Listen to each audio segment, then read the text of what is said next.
Bonjour, mon nom est Josée Giguère, technicienne en travail social et thérapeute en relation d'aide pour le service de relation d'aide Josée Giguère. Le découragement. Aujourd'hui, on s'attaque à un gros morceau, on s'attaque au découragement. Et là encore, je voudrais dire que notre société, dans le discours ambiant, dans le discours qui est dominant dans notre société, c'est qu'il faut être efficace face au découragement. Il faut être performant. Il ne faut pas se laisser décourager. Il faut être fort, il faut être résilient.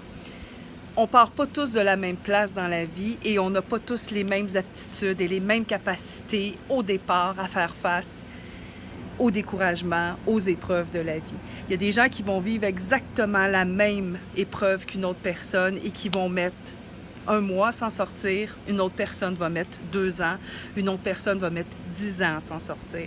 On a chacun notre rythme qui est dû à notre éducation, à notre personnalité, à nos croyances. Donc, il faut éviter dans les épreuves de la vie de tomber dans la comparaison, dans une espèce de compétition avec les autres. C'est complètement inutile. On a chacun notre propre rythme et le plus élémentaire respect de soi et de l'autre, c'est d'accepter le rythme de chacun et d'avoir une empathie par rapport aux difficultés que les autres rencontrent dans leur vie.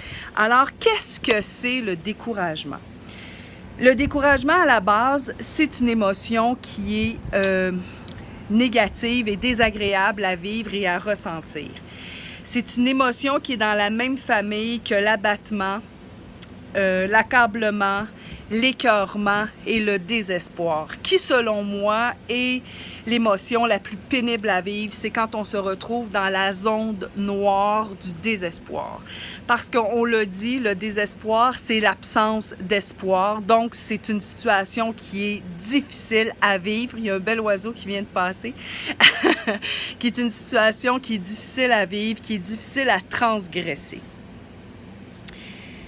Parce que l'espoir, c'est la confiance. La confiance en un demain meilleur, en un avenir meilleur, au fait que les choses puissent et vont évoluer, elles vont changer. Donc, quand on est dans l'espoir, on est dans le possible. L'émotion de découragement, elle vient s'immiscer à l'intérieur de nous quand on entretient des pensées du genre « je ne serai pas capable »,« la situation ne changera jamais »,« ça n'évoluera jamais », ça se réglera jamais, ça va être de pire en pire, les choses ne vont jamais s'arranger.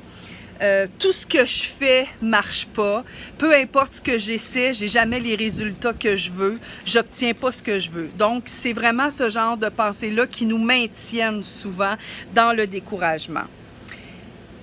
Le découragement, c'est aussi une forme de résistance à ce qui est. Alors, on s'accroche. Au lieu de questionner la vie, de confronter la vie avec nos pourquoi ça m'arrive, pourquoi à moi, pourquoi moi je dois vivre ça, pourquoi c'est si injuste, pourquoi on m'accable continuellement. Tout ça, ces idées-là qui causent le découragement, il faut arrêter de s'accrocher à elles. Je ne sais pas si vous avez déjà vu, vous avez déjà regardé une cascade. Vous savez, de l'eau qui tombe des chutes. Il y a plein de roches au travers de la cascade, mais l'eau, elle ne s'accroche pas, elle ne résiste pas. Si elle résistait à sa descente, en s'accrochant aux roches, il n'y en aurait pas de beauté, de fluidité, d'écoulement naturel, où l'eau finalement se dirige là où elle doit aller sans s'accrocher, sans résister. Les épreuves, c'est souvent ça dans notre vie. C'est des obstacles qu'on choisit de s'accrocher à ces obstacles-là ou on choisit tout simplement d'arrêter d'y résister, d'accepter qu'elles sont là et de voir ce qu'on peut faire de mieux avec ces épreuves-là. Bien sûr, quand les épreuves se multiplient, quand les épreuves se répètent, quand les épreuves récidivent, ça demande encore plus de résilience et de travail sur soi. Alors, c'est parfois entre les tempêtes, qui sont les épreuves, qui est le moment de construire finalement son quai. Construire un quai en pleine tempête, c'est plus difficile que de le faire quand on est dans une période d'accalmie. et d'arrêter de se marteler l'esprit, le cœur, la tête avec des pourquoi et davantage regarder comment je peux faire maintenant pour changer ou pour améliorer ma situation. Il est humain de plier les genoux. Les gens qui traversent des épreuves à répétition ou des épreuves plus difficiles, puis une épreuve, ça se compare pas. Hein? Pour une personne, perdre son emploi, ça va être une épreuve épouvantable, et pour l'autre, ça va être quelque chose qui va être plus facile à régler rapidement. Donc, on n'est pas dans la comparaison de c'est qui vit la pire épreuve. Hein? Ça, il faut éviter ça aussi par rapport à soi. Donc, c'est normal de prier. C'est humain, je dirais. Je dirais pas que c'est normal, je dirais que c'est humain de plier les genoux. De se décourager puis de rompre temporairement avec l'espoir. Mais il ne faut pas rester trop loin de l'espoir trop longtemps.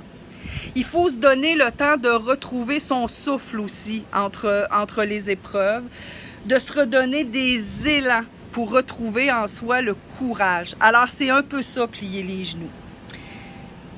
Puis regarder nos idées de découragement défiler dans notre tête, mais faire comme je vous disais tantôt par rapport à la cascade, ne pas s'accrocher à ces idées-là.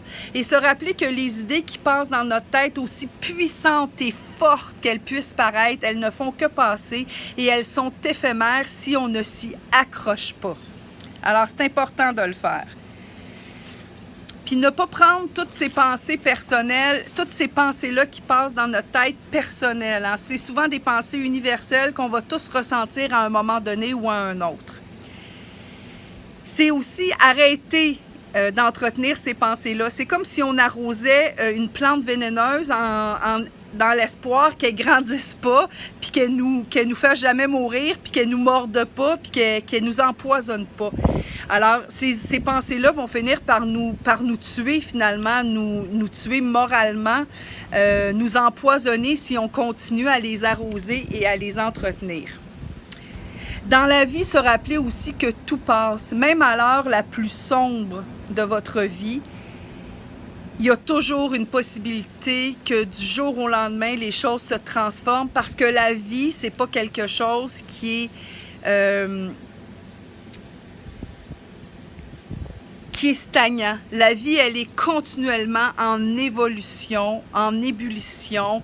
Tout passe et tout change d'une minute à l'autre. Alors, ce qui peut sembler aujourd'hui être un problème insoluble peut trouver sa solution dans quelques jours, dans quelques mois, dans quelques semaines. La vie, c'est fait de vagues, c'est fait de tempêtes plus ou moins grosses, plus ou moins grandes, plus ou moins importantes, qui nous secouent à différents moments dans notre vie de différentes façons. Maintenir en soi le cap vers l'espoir, vers le demain. Allez chercher de l'aide si vous en avez besoin, si tout seul vous sentez que vous n'y arrivez pas.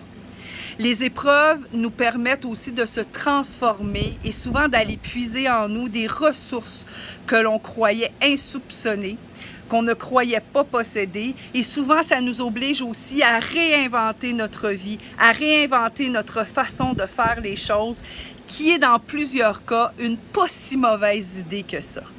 Passez une belle journée, prenez bien soin de vous et profitez de chaque petit moment, comme le bel oiseau qui a passé tantôt devant moi pour me faire un beau petit coucou. Alors, à la prochaine fois.